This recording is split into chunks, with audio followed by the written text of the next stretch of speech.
कोई जितना कमाती है। रचना और अविनाश ने एक ही दिन किड लॉजिक्स मीडिया ज्वाइन किया था। हाय हेलो से शुरू हुई उनकी बातचीत जल्द ही दोस्ती में बदल गई थी। रचना यार, कॉफी पीने का मन हो रहा है, चलेगी? मुझे भी सर दर्द हो रहा है, लेकिन मैं कॉफी नहीं चाय पीऊंगी। एक्चुअली मुझे भी चाय ही पसंद है, लेकिन आजकल की लड़कियां चाय को बड़ा डाउन मार्केट समझती है ना, इसलिए मैंने तुम्हारे सामने शो ऑफ करने के लिए कॉफी कहा। ये किसने कहा कि चाय या कॉफी की प्रेफरेंस से बंदे की क्लास बदल जाती है? और अगर बदलती भी है ना तो भाई हम तो तब भी चाय का साथ छोड़ने वालों में से नहीं है। एक बार हाथ थामा है, इतनी आसानी से थोड़ी ना छूटेगा। एक बात बताओ, तुम मुझे इम्प्रेस करने की कोशिश क्यों कर रहे थे वैसे? अरे यार, तुम तो पीछे ही पड़ जाती हो। कुछ नहीं बाबा, चलो ना अब चाय पीते हैं। फालतू बातों में दिमाग लगाना बंद कर दो। रचना की बातों के भंवर में अविनाश उलझता ही जा रहा था। साथ में चाय, कॉफी और लंच करते करते कब उन दोनों की दोस्ती प्यार में बदल गई, उन्हें एहसास तक नहीं हुआ था। रचना, तुमने मुझसे पूछा था ना, मैं तुम्हें इम्प्रेस करने की कोशिश क्यों कर रहा था? हाँ, पूछा तो था, बताओ। क्योंकि मैं तुमसे प्यार करता हूँ। तुम्हारे साथ रहता हूँ तो मुझे अच्छा लगता है। तुम्हारी बातें याद आती है तो चेहरे पर मुस्कुराहट आ जाती है, और तुम्हारा ख्याल तो मन से जाता ही नहीं है। तुम सच कह रहे हो अविनाश? ये कोई मजाक की बात है क्या? हाँ, सच में मैं तुमसे बहुत बहुत बहुत प्यार करता हूँ। रचना और अविनाश अब पूरे ऑफिस के लिए लव बर्ड्स बन गए थे। कुछ ही दिनों में दोनों एक दूसरे से शादी करने का फैसला कर लेते हैं। शादी के बाद, अरे यार तूने शादी कर ली और ऑफिस के स्टाफ को बुलाया तक नहीं? अरे भाई, हम कौन सा तुम दोनों चंदा चकोर की जोड़ी को नजर लगा रहे थे?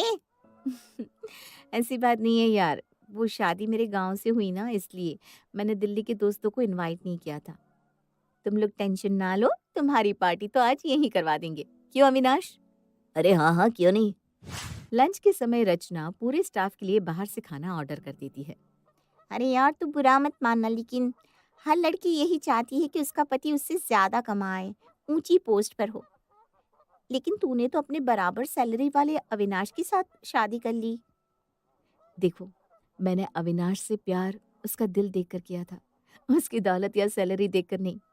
मैं अपने पति के साथ बहुत खुश हूँ, आगे से कभी ऐसी बातें मत करना। अरे यार, आज नहीं तो कल तुझे समझ में आ ही जाएगा कि अविनाश के साथ शादी करके तूने कितनी बड़ी गलती कर दी है। हमारा एचआर मैनेजर कब से तेरे पीछे पड़ा था। हर महीने 1.5 लाख रुपए उसके अकाउंट में आते हैं। सोच, तेरी कितनी ऐश होती उससे शादी करके। मेरी राय में तो तुझसे बड़ा बेवकूफ कोई हो ही नहीं सकता। रचना अपनी मस्खरी सहेलियों को समझा रही थी, लेकिन उसकी सहेलियां उसकी टांग खींचने में लगी हुई थी। तभी रचना और उसकी सहेलियों की बातों की आवाज अविनाश के कान में भी पड़ जाती है। रचना के दोस्तों को लगता है कि मैं रचना को डिजर्व नहीं करता हूँ। देखो तो कैसे मेरा मजाक बना रही है। कुछ दिन बाद, वेरी गुड रचना, तुम्हारी परफॉर्मेंस लगातार इम्प्रूव हो रही है। और Avinash, your performance is pathetic. अरे बरखुदार, ऑफिस आकर थोड़ा हाथ पैर हिला लिया करो। अपनी वाइफ को देखो, तुम्हारे बराबर सैलरी लेती है, लेकिन काम तुमसे 1.5 गुना करती है। अरे उससे ही सीख लो कैसे स्टार परफॉर्मर बना जाए। मैं नेक्स्ट प्रमोशन के लिए रचना का नाम रेकमेंड करता हूँ। और अविनाश, अगर तुम्हें अपनी नौकरी बचानी है तो अभी से कोशिश शुरू कर दो। रचना को लगा था कि बॉस के प्रमोशन देने की बात सुनकर अविनाश बहुत खुश होगा, इसलिए घर आकर वो बहुत खुश नजर आ रही थी। अविनाश, आज डिनर के लिए कुछ स्पेशल बनाओ। हाँ हाँ, सिर्फ स्पेशल मत बनाओ, 2-4 रिश्तेदारों को भी बुला लो। आखिर सबको पता चलना चाहिए ना कि तुम ऑफिस में पति से कितना आगे निकल गई हो। वहाँ सब तुम्हारी कितनी इज्जत करते हैं। और इतना ही नहीं, तुम तो बहुत जल्द मैनेजर भी बनने वाली हो।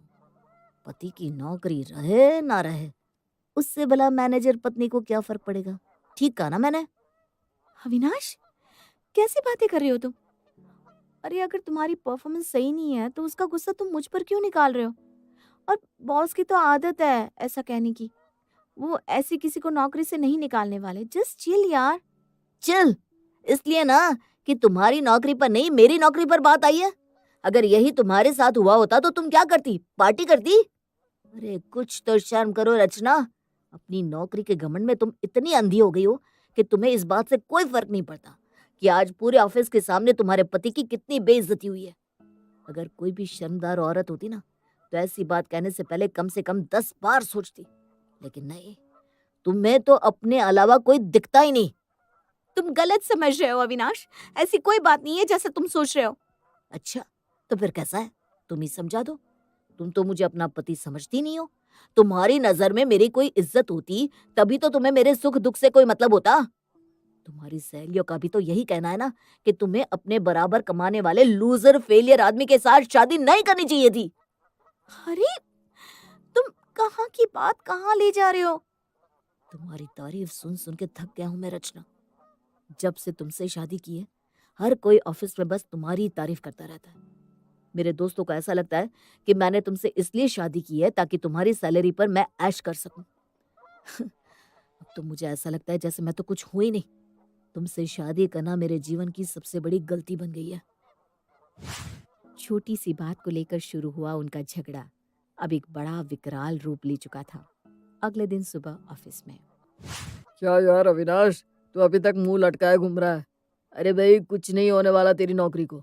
तेरी बीवी स्टार परफॉर्मर है और बॉस के साथ उसकी कितनी बनती है ये बात कंपनी में सब लोग जानते हैं। तेरा रिव्यू तो वो बॉस से कहकर 1 मिनट में सही करा सकती है, बल्कि मुझे तो लगता है कि अब तक करा भी दिया होगा। 2 महीने में वो बन जाएगी हमारी मैनेजर। बस उसके बाद तू काम करे ना करे, सैलरी तो हर महीने तेरे अकाउंट में आनी आनी है। अरे वो कहते हैं ना, जब सैया भय कोतवाल तो डर काहे का। बकवास बंद करो तुम लोग। और मैं इस कंपनी में नौकरी अपनी काबिलियत की वजह से कर रहा हूँ, अपनी बीवी की सिफारिश की वजह से नहीं। सिफारिश की जरूरत ना मुझे कल थी ना आज है। अगर तुम्हें यही लगता है ना कि मैं अपनी पत्नी की सिफारिशों के कारण यहाँ टिक गया हूँ तो ठीक है, मैं आज और अभी ये नौकरी छोड़ता हूँ। नौकरी छोड़ देगा तो क्या घर में बैठकर मंजीरा बजाएगा? अरे उससे चिंता करने की क्या जरूरत है, इसकी बीवी कमाती तो है। कौन सा नौकरी छोड़ने से इसका घर चलना बंद हो जाएगा? दोस्तों की बात सुनकर अविनाश न आओ देखता है न ताव, बस जाकर इस्तीफा बॉस के मुंह पर दे मारता है और अपने घर चला आता है। अरे बेटा, आज इतनी जल्दी तू ऑफिस से घर आ गया? बहू नहीं आई तेरे साथ? क्या हुआ बेटा, परेशान क्यों दिख रहा है? माँ, तुम्हारी बहू की वजह से आज मैं नौकरी छोड़कर आ गया हूँ। अरे हुआ क्या, कुछ तो बता। मेरे ऑफिस में सबको यही लगता है माँ कि मैं वहां पर नौकरी सिर्फ रचना की मेहरबानी से कर रहा हूँ। क्या मैं इतना भी काबिल नहीं हूँ माँ कि मुझे नौकरी करने के लिए रचना की सिफारिश की जरूरत पड़ेगी? अरे मैंने तो कहा ही था कि उस रचना से शादी मत कर, तू ही उसके चक्कर में बावला हुआ जा रहा था। बेटा, बराबर कमाने वाली लड़कियां सर पर चढ़कर नाचती हैं, वो कभी भी पति को पति की तरह इज्जत नहीं दे सकती। अब ठीक कहती हो माँ, गलती तो मुझसे हुई है। शाम को, अविनाश ये क्या कर दिया तुमने? अरे ऐसे नौकरी छोड़कर कौन आता है? लोगों का तो काम है कुछ न कुछ बोलना, कोई कुछ भी कह देगा तो तुम अपनी नौकरी छोड़ दोगे? ये कैसी बेवकूफी है? अब घर में बैठकर क्या करोगी तुम? मुझे ज्यादा ज्ञान देने की जरूरत नहीं है। मैनेजर तुम ऑफिस में बनने वाली हो, घर में मेरी बीवी हो, बीवी बनकर रहो। मुझे समझ में नहीं आता क्या हो गया है तुम्हें, हर बात पर ताना देना आदत हो गई है क्या तुम्हारी? अपनी गलती का एहसास हो गया है मुझे, और क्या होगा। और ताना नहीं दे रहा हूँ, सच बोल रहा हूँ। रचना अविनाश के व्यवहार से बहुत दुखी थी। नौकरी छोड़ने के बाद अविनाश अब पूरा पूरा दिन घर में पड़ा रहता था और बात बात पर उसके साथ झगड़ा करता था। रचना बहू, देख रही हूँ मैं, तू आजकल घर के कामों में हाथ ही नहीं लगाती। आज भी तूने खाना नहीं बनाया? वो माँ जी, मुझे सुबह उठकर ऑफिस जाना होता है ना, आपकी बेटी की तरह खाली नहीं हूँ मैं।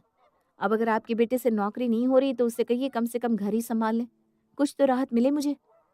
है, देखो कैसे जुबान लड़ा रही है, शर्म नाम की चीज ही नहीं है।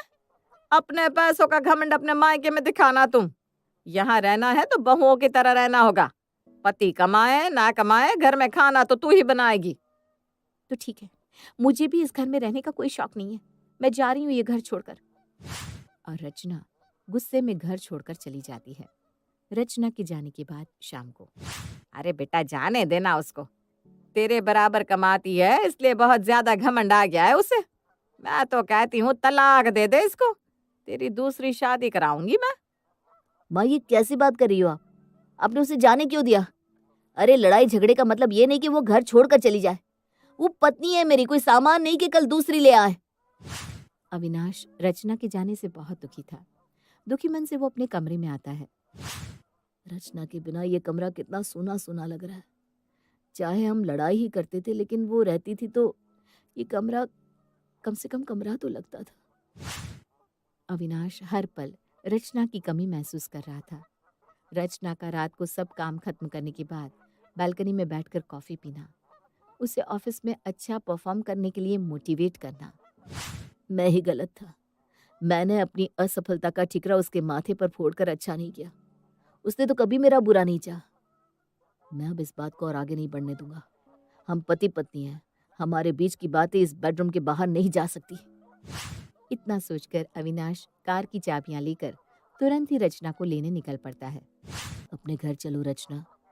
तुम्हारे ना होने पर मैंने महसूस किया कि तुम्हारा होना कितना जरूरी है। मैं भी तुम्हारे बिना खुश नहीं हूँ अविनाश, लेकिन शायद तुम मेरे बिना खुश रहोगे, ऐसा सोचकर मैं तुम्हें छोड़कर चली आई। अविनाश रचना से अपने की माफी मांगता है और फिर दोनों खुशी खुशी साथ रहने लगते हैं। अगर आपको ऐसी ही सास बहू की इंटरेस्टिंग कहानियाँ देखनी है तो आज ही हमारे चैनल को सब्सक्राइब करें। Thanks for watching.